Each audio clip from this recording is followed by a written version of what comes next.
Update po tayo sa sitwasyon ngayon ni Papa Dato Adlaw. Dahil sa maraming nag-request na ako po ay magpa-DNA test dahil ang lahat ng mga tao ay nagdududa sa akin kung ako ba talaga ang tunay ni Dato Adlaw.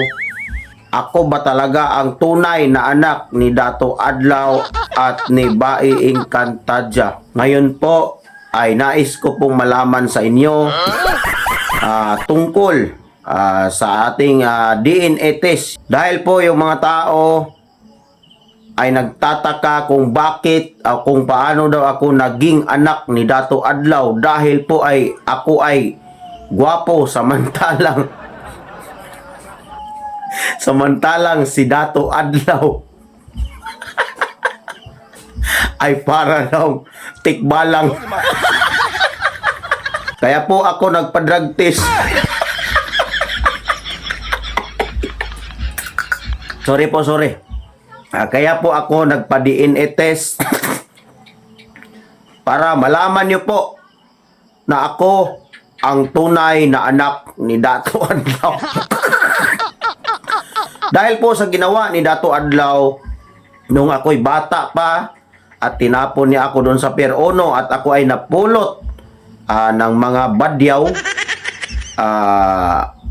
yung mga tao ay nagdududa sa akin kung paano daw ako nagiging anak ni Dato Adlaw na sa hitsura ko pong ito ay napakagwapo ko samantalang si Dato Adlaw ay mukha daw demonyo.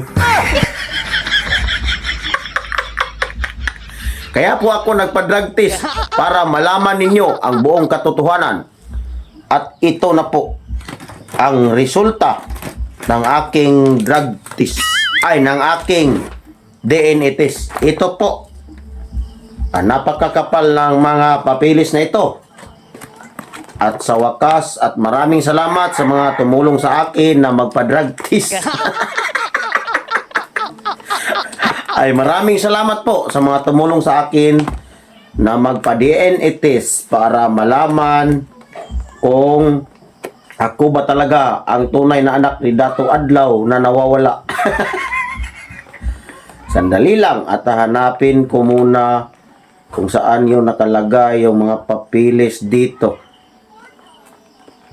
Dahil sa mga nag-request, dahil gusto talaga nilang makita ang katotohanan, gusto nilang malaman kung ako po ba ay nagda-drug test. Ito na po ang aking DNA test.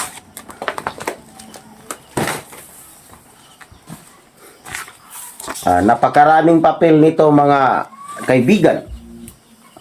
At ito po ang resulta. Ito dalawa to. Yung dalawa dito mga kaibigan ay drug test ito. Kaya hindi lang natin ito babasahin. Ito na lang yung aking DNA test. Ayan.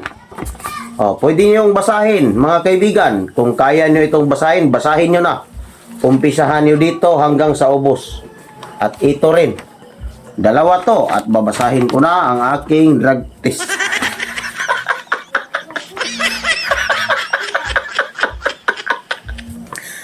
DNA test para. Ito na mga idol. Ito na mga kaibigan. Umpisahan ko ng basahin at sana wag kayong kukurap sa magiging resulta kung ano man ang magiging resulta sa ating DNA test. Ay sana wag kayong magugulat dahil baka magulat talaga kayo. Ito. Incident information. Sama ni. Ito.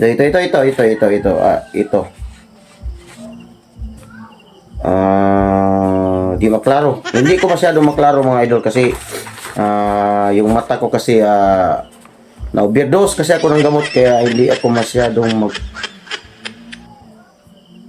hindi ako marunong magbasa nito mga kaibigan dahil ito po ay napakaliit na litra. Ayan, tingnan nyo. Napakaliit lang talaga ng litra. Basta ang sabi dito, kasi hindi talaga ako marunong mag-English kasi dahil ako po ay grade 2 lamang at ako po ay pinagpaaral ng mga badyaw kaya ako grade 2 lamang. So ito na ang resulta. Hindi na lang natin babasahin ang buong istorya dahil direct to the point na lang tayo para madali ang aking resulta. Okay, dito na po. Si Dato, ito po ang dugo ni Dato Adlaw. Type E, B, C, D, E, F, G. Samantala, ang aking dugo ay type